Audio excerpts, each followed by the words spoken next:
Hello, Bears fans, and welcome back. I got another quick video for you today. It is Thursday. I am recording this video a little bit later at night. However, there are some rumors floating around that I would like to talk about with you. As you can see, got Jalen Johnson on today. Got that nice little captain's patch. Gotta love China for that one. Just a quick video, just more or less about the coaching staff today. There are some rumors floating around on Twitter that if the Bears are to lose against the Patriots this weekend, that it will be the first time in Chicago Bears history that a head coach would to be fired mid-season. How do you feel about that? Do you believe it? Do you not believe it? I'm kind of up in the air about it, right? I think that this is a very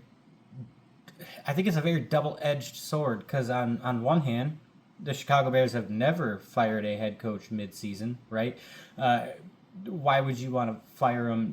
After week 8, the bye, everything else, like you more or less should just ride it out for the rest of the year because bringing in a new coach I don't think would really change things, especially going into the divisional play that you're about to go into, where you got to play 6 of your last 8 games against your division rivals who are playing very good right now.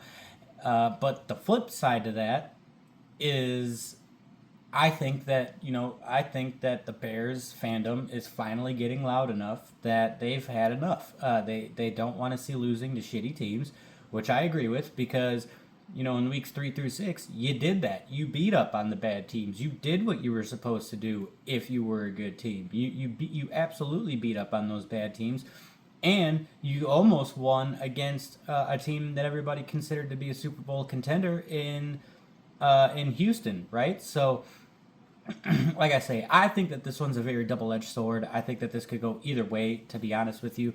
I think that if Matt Eberflus were to get fired, I think that Shane Waldron's going to go right with him.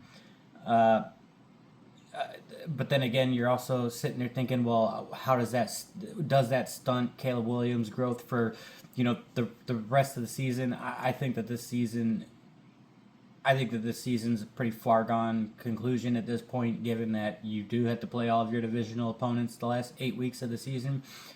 But at the same time to that, I 100% believe that the Bears are going to go and get Ben Johnson during the offseason either way, or someone of Ben Johnson's caliber.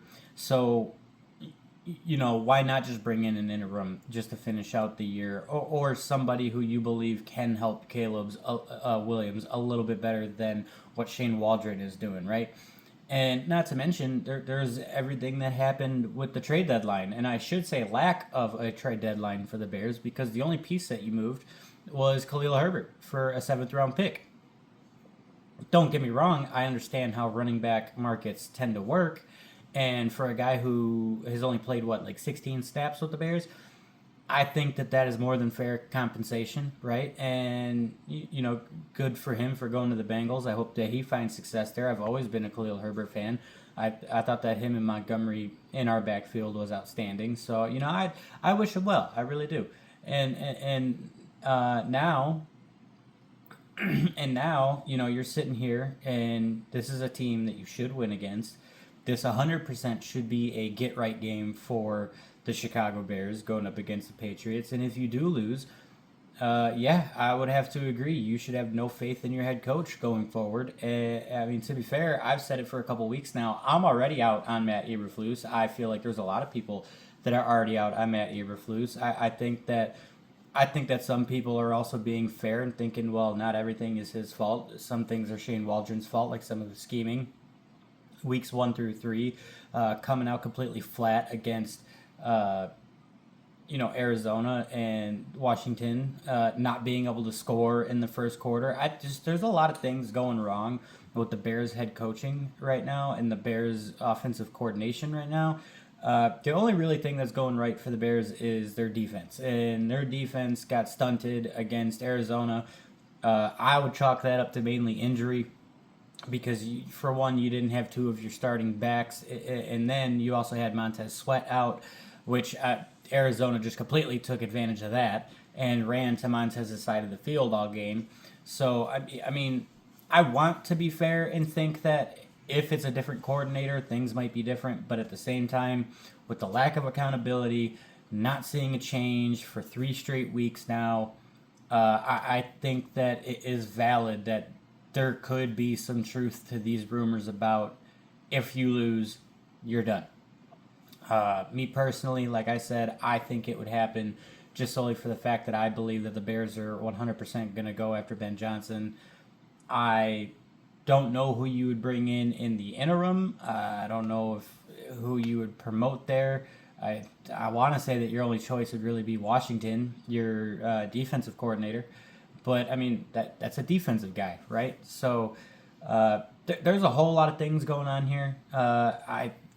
It's kind of weird that these started floating around pretty much right after media sessions yesterday and today was when I saw the bulk of those rumors flying around. So, I mean, we'll have to see what happens. You can only take it one week at a time in the NFL. I mean, we all know that. But sound off, Bears fans, down below. Let me know what you think. Do you think that there's any validity to it? Do you think that the Bears will break their record here and fire a coach mid-season if they are to lose? Do you think that they'll actually chase after Ben Johnson after the season is over? Who do you think that they bring in for the interim? Like I said, I think it's all tossed up right now. I'm just as curious as the rest of you guys are.